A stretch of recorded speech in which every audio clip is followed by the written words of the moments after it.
Bienvenue sur la chaîne RAF for Life, parce que quand tu es dans la NWO, c'est for Life. Alors on va faire le récapitulatif de SummerSlam 2021 dans un premier temps, qui avait lieu à Las Vegas, Nevada, à l'Allegiant Stadium. Et ensuite on fera le récap de NXT TakeOver 36. Alors voilà, le pré-show commence. Donc vous avez Miz et Morrison qui arrivent au volant d'un camion et qui disent qu'ils ont une grosse cargaison. Je pense que c'est une promo pour leur boisson qui est énergétique qu'ils veulent lancer. Donc on va venir, il y a eu un segment, je vais venir tout de suite, c'est un segment qui a eu lieu entre deux matchs en plein milieu fin de show.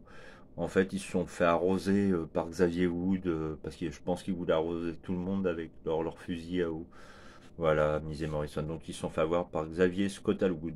Ouais, il avait un costume de Scotto, le Xavier Wood. Bon, on en vient au fait. Donc le Raw Tag Team Championship, RK Bro, Riddle et Randy Orton ont battu Edgy Styles et Omos, à ma grande surprise.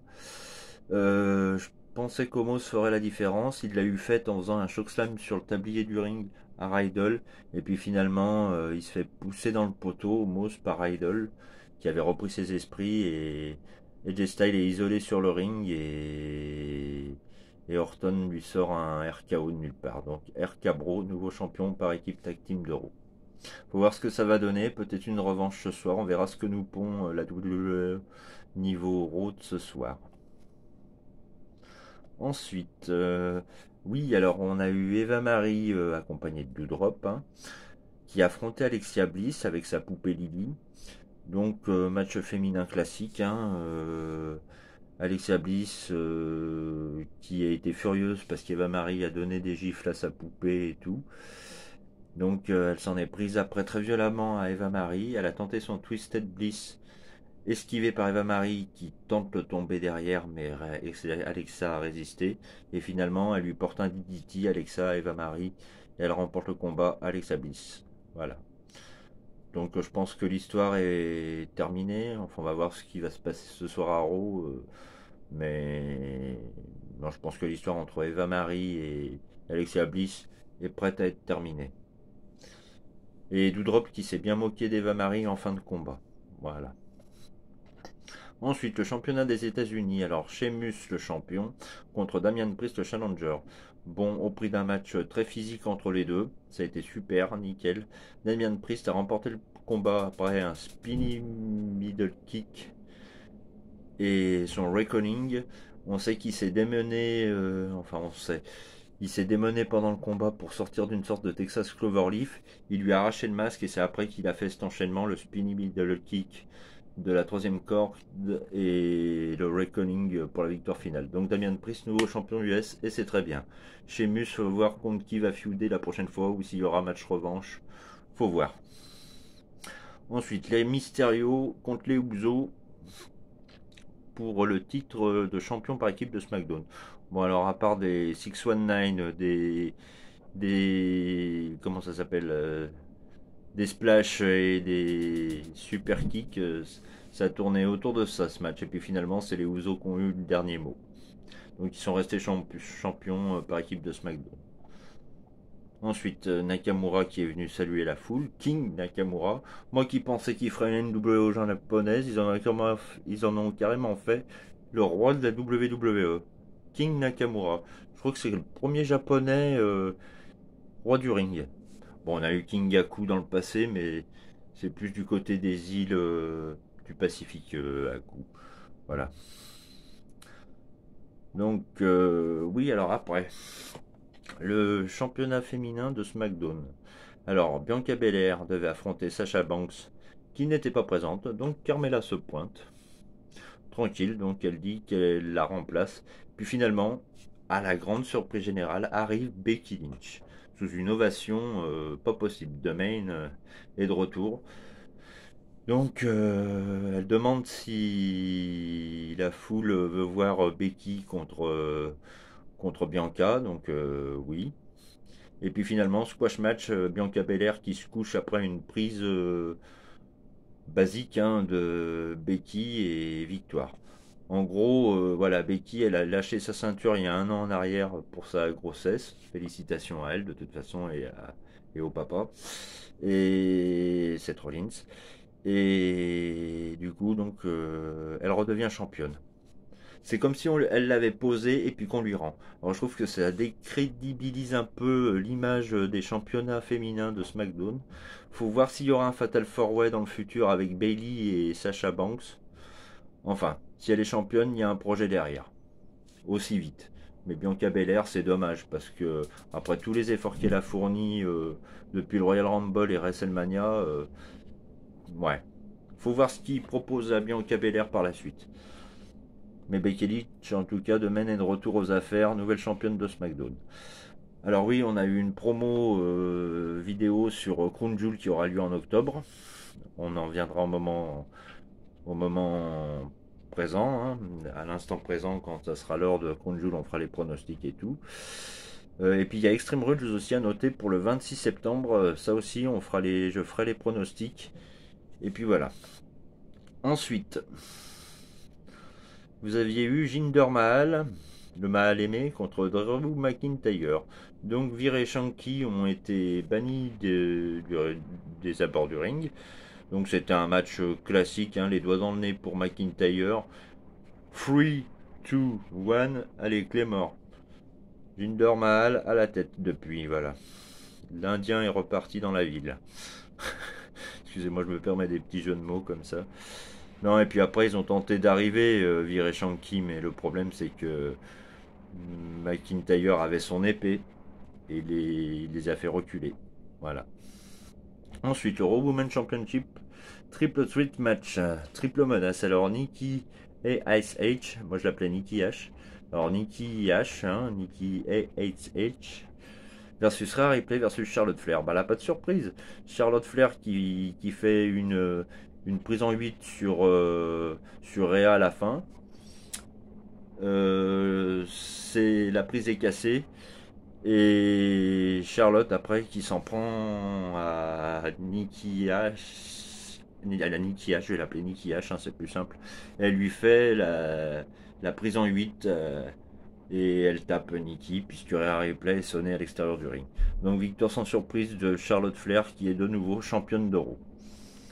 Est-ce qu'il y aura un retour surprise à Raw ce soir? Je ne sais pas. Ensuite, Seth Rollins versus Edge.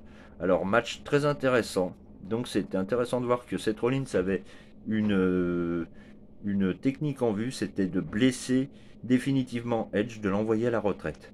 Il s'est attaqué à la nuque de Edge tout le long du match. L'entrée de Edge, on va en parler. Très bon avec son ancien thème de The Brood avec Gangrel et Christian qui est à l'AEW, Christian hein, maintenant.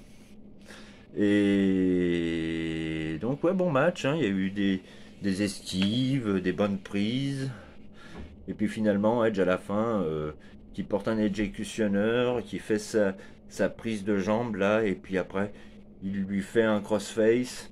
Alors Rollins résiste et puis il lui tape la tête Edge contre le sol du ring. Et puis il lui fait un ultime crossface et enfin une sorte, oui, un crossface. Et Edge gagne par soumission Seth Rollins.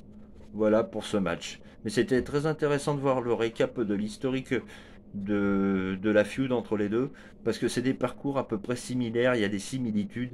Edge avec la Family, l'autorité de SmackDown à l'époque, et Seth Rollins avec l'autorité d'il y a 5-6 ans. Puis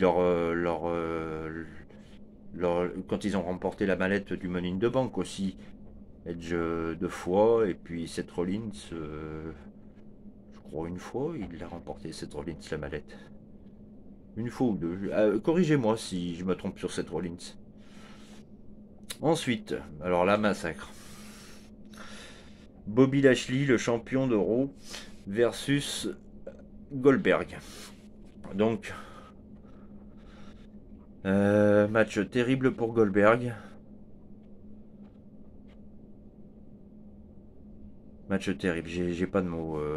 Finalement, il y a Goldberg qui se prépare pour un spear et vous avez MVP qui tape dans la jambe de Goldberg. Donc esquivant une blessure, Goldberg, je ne sais pas, je ne pense pas. Donc Lashley en profite pour vouloir attaquer Goldberg, mais l'arbitre Goldberg pouvait plus continuer. Et après MVP qui met une chaise et il s'acharne sur Goldberg avec la chaise dans les jambes de Goldberg, notamment la jambe dite blessée. Donc c'est des images terribles. Et puis le fils de Goldberg qui monte sur le ring à la fin pour sauver son père et il se prend une full Nelson de Bobby Lashley, MVP qui prend le micro et dit ah mais on savait pas que c'était le fils de Goldberg et tout. Ouais. Allez taisez-vous. Mais Goldberg faut qu'il arrête. Hein. Sans surprise la victoire de Lashley qui reste champion de Raw. À voir ce que ça va donner pour la suite. Enfin, l'Universal Championship match. Alors si Reigns perdait, il quittait la WWE et il se battait contre John Cena. Voilà. Donc alors Cena, par des attitudes adjustment un peu partout et des tentatives de tomber, c'est tout ce que j'ai retenu de John Cena, à part quelques petites prises innovantes à des moments, mais sinon Roman Reigns, voilà, il lui a fait un spear à la fin et puis il n'y avait plus personne. Hein.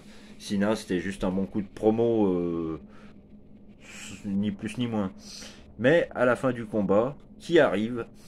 Brock Lesnar. Donc Brock Lesnar de retour avec un look à la Bray Wyatt, j'ai trouvé, la petite couette et le gabarit, hein, et puis la petite barbichette. Il a parlé à Roman Reigns, je sais pas ce qu'il lui a dit, est-ce qu'ils vont former une équipe, est-ce qu'ils vont s'affronter, est-ce que Lesnar est de retour à SmackDown ou à Raw, ou fera la navette entre les deux shows, on ne sait pas. Raw et SmackDown, je parle. Enfin voilà. Dans l'ensemble, un bon show, c'était pas mal, mais c'est pas... Non, c'était bien. C'était très bien pour un SummerSlam.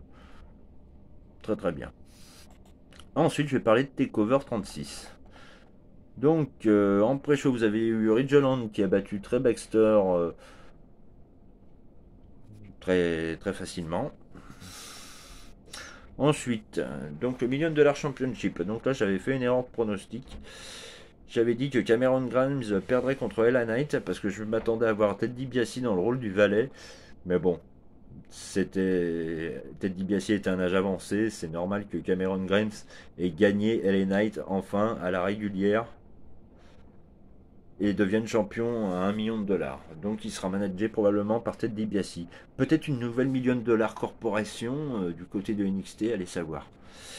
Le NXT Women's Championship, Raquel Gonzalez versus Dakota Kai. Et ben, Dakota Kai, elle m'a impressionné pendant ce combat. Hein. Moi qui avais dit que Raquel allait mettre une correction à Dakota, bah c'est plutôt Dakota qui a mis une correction, mais elle s'est fait surprendre à la fin par la powerbomb de Raquel Gonzalez du haut de la deuxième corde, du côté du poteau du ring.